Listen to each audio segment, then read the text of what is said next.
Welcome to the last episode in the gripping drama of code structuring. So what we've done in the last video was decompose our much beloved struct example 3.c into 3 modules.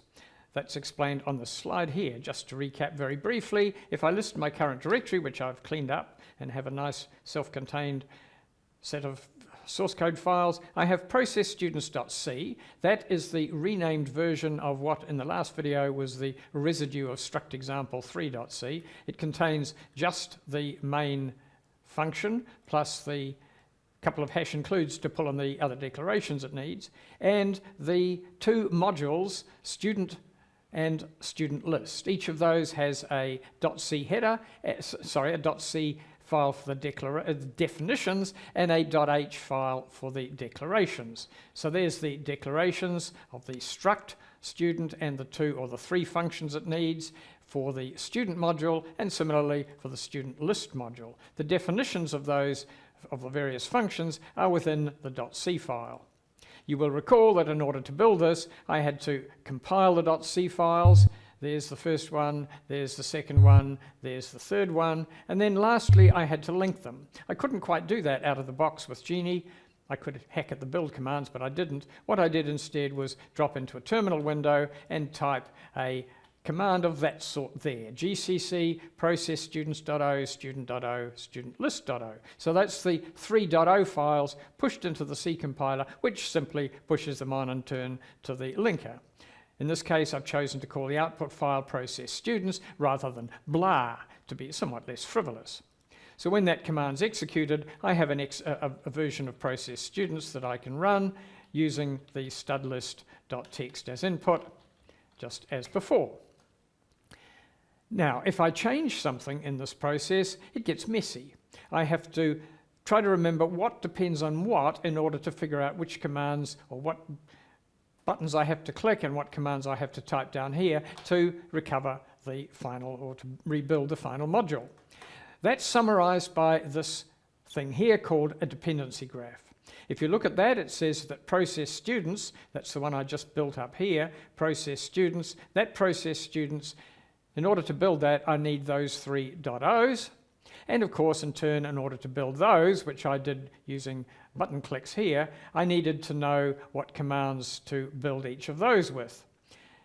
Those were built into the, or we had entered them into the set build commands on Genie. So there were 3 other commands necessary: the command to compile this, the command to compile this, and that.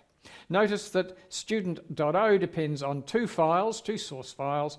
The other 2 depend on 3 source files.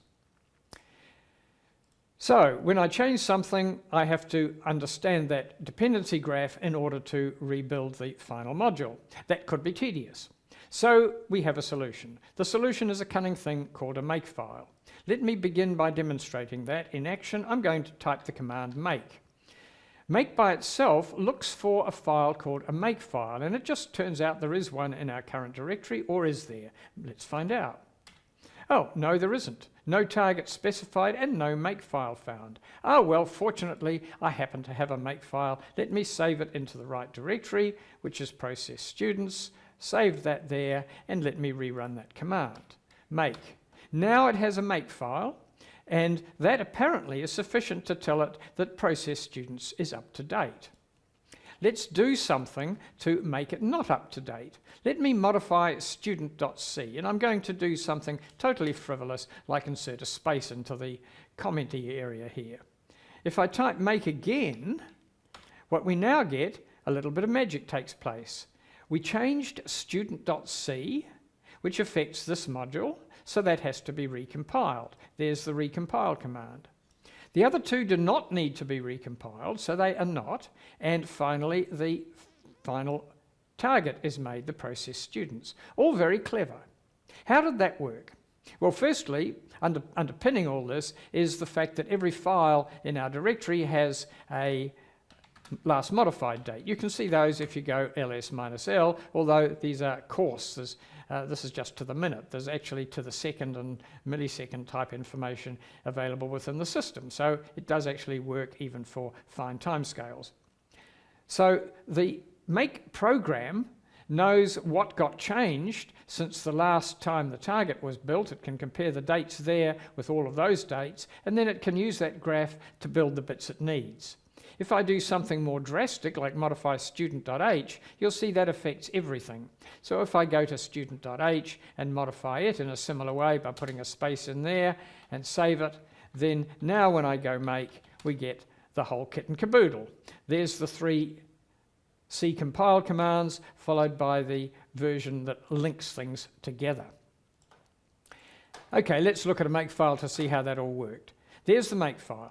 It contains, shown by Genie in bold, 5 targets. Process students, that's this target, this node in the graph. Process students.o, those 3, which are those 3 targets, and one other target, a kind of mythical target called clean. When I type a command, I can type just make, and it will build the first target in the file. If I want to be specific, I can build just a particular target by saying make process students.o, and it doesn't need to do anything. It knows that's up to date. Or I can go make clean. When I go make clean, it does rm star.o.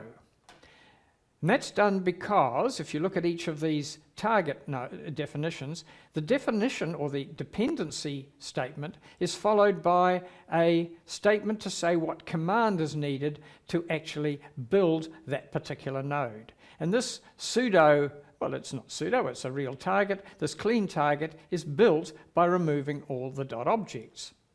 If I list that file now, you'll see the directory, you'll see there's no .o files in there. So if I go make again, it has to make everything. So that's a makefile, that summarizes it. A few important things to know about it. I seem to have broken something. What did I just break? Yes, I broke something there. There's a really nasty, ugly, old-fashioned property of makefiles. They require the tab character. Now, when you hit a tab key on your keyboard, if you've defigured Genie the way I've asked you to, it will convert that into spaces. I don't want spaces, I need tabs. Makefiles don't work without tabs, or at least not in the most default case. So this file has actually been edited with Nano or something like that, so that it's got tab characters in it. This is discussed in the lab. You'll find out more about ways of working around this problem in the lab. For now, I'm just going to assume you're editing with an editor, not Genie, that knows about tab characters and preserves them. You may think this is a little bit tedious, and indeed there are ways of making it simpler. The default way to build process students.o is for the compiler to compile something called process students.c, or maybe C++ or CPP, whatever. The make program is clever enough to use that as a default rule, so I don't actually need that. I can write my makefile more compactly in that form. I've had to specify what the dependencies were for the process students. It needs all of the objects, which is that list there. But then there's a kind of different way of stating here. This says that process students.o and studentlist.o depend on studentlist.h. So this is a much more compact representation than this. And the make program will use a default rule to build each of these targets here. Right, that's probably enough for this particular video. The lab will finish off dotting the I's and crossing the T's when you actually have to write your own makefile. Thanks for watching. Bye.